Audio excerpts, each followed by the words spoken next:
Hi guys, welcome back to our channel. நம்ம இன்றைக்கி ரசமலாய் தான் பார்க்க போகிறோம். ஃபஸ்ட்டு பாலை நல்லா கொதிக்க வச்சுக்கோங்க கைஸ். எலுமிச்சை பழத்தை நல்லா புழிஞ்சிட்டு பாலோட சேர்த்துடலாம். சேர்த்துன்னு பால் நல்லா தெரிஞ்சு வந்துடும். இந்த மாதிரி வந்துடும். இப்படி தெரிஞ்ச பாலை நல்லா வடிகட்டிடலாம்.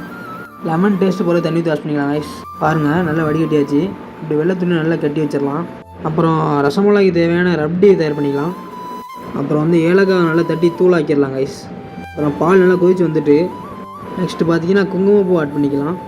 அப்புறம் சுகர் 3 டேபிள் ஸ்பூன் ஆட் பண்ணிக்கலாம் கைஸ். நம்ம தட்டி வச்சுருக்க ஏலக்காய் தூள் ஆட் பண்ணிக்கலாம். அப்புறம் பார்த்திங்கன்னா நட்ஸ் ஆட் பண்ணியாச்சு. ரசமலாய்க்கு தேவையான ரப்டி ரெடி. அப்புறம் பார்த்திங்கன்னா சீனி பாகு ரெடி பண்ணணும். அதுக்கு 4 டேபிள் ஸ்பூன் சீனி ஆட் பண்ணிட்டு தண்ணி ஊற்றி கொதிக்க வச்சிடலாம். தண்ணீர் நல்லா கட்டியாகிட்டு இந்த மாதிரி ஷேப்பில் ரெடி பண்ணிக்கலாம். நல்லா கொதிக்கிற சீனி பாகில் அதை அப்படியே ஆட் பண்ணிக்கணும் கைஸ்.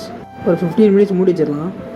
வேறு லெவலில் பஃபியாக வந்துருக்கு கைஸ். சூப்பராக வந்துட்டு பார்த்துட்டு இருக்க மறக்காமல் லைக் பண்ணிட்டு பாருங்க கைஸ். அப்புறம் தண்ணி இருத்துடணும். இது நானாக பண்ண எனக்கே சந்தேகமாக இருக்குது கைஸ். ஃபஸ்ட் டைம் ட்ரை பண்ணிக்கிறேன் வீட்டில். அப்படியே இது கூட ரப்டி ஆட் பண்ணிக்கலாம். சூப்பராக இருக்குது பார்க்குறதுக்கு. வேறு லெவலில் இருக்குது கைஸ். மறக்காமல் ரசமலாய் எப்படின்னு கமெண்ட் பண்ணுங்கள். நெக்ஸ்ட் டே பார்க்கலாம். Bye guys.